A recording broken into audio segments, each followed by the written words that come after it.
여러분 안녕하십니까? 계속해서 제주 9시 뉴스입니다.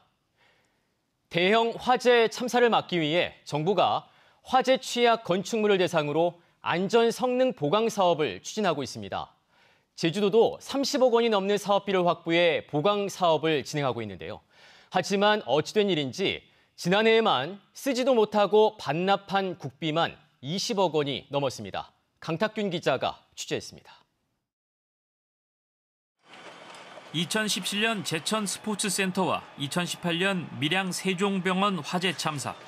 정부는 이를 계기로 화재에 취약한 기존 건축물의 안전 성능 보강을 의무화했습니다.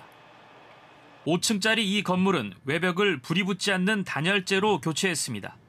건물 1층에는 화재 확산을 방지하는 처마도 시공했습니다. 화재 안전 성능 보강 사업을 완료한 겁니다. 화재 안전 보강 사업 대상은 다중이용업소와 피난 약자가 이용하는 3층 이상 건축물 가운데 불에 타기 쉬운 가연성 외장재를 사용하고 스프링클러가 없는 곳입니다. 공사비 4천만 원 한도 내에서 정부와 지자체가 비용의 3분의 2를 지원합니다.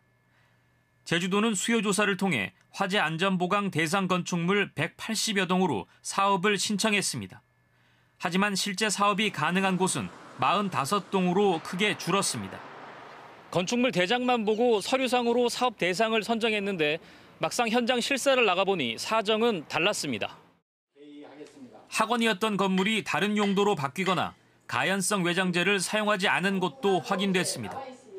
결국 사업 대상이 줄어들면서 지난해 확보한 예산 32억 원 가운데 국비 20억 원가량을 반납했습니다. 실제 쓴 사업비는 7,200만 원, 예산 집행률은 고작 2%에 불과했습니다. 이게 공부상으로만 볼 게 아니라 실제 사전조사를 철저하게 해야 우리가 행정력 낭비가 이어지지 않았을 것인데 행정에 위협한 점으로 보고 있고. 올해도 사정은 크게 다르지 않습니다. 건물주들이 공사비 자부담을 꺼리면서 확보한 사업비 13억 원 가운데 2억 4천만 원 정도만 집행됐습니다. 못 쓰고 남긴 국비는 해가 지나면 또 반납할 처지입니다. 올해 5월 말 기준 제주 지역 화재 안전 성능 보강 사업 완료율은 35%. 전국 광역자치단체 가운데 가장 낮습니다. KBS 뉴스 강탁균입니다.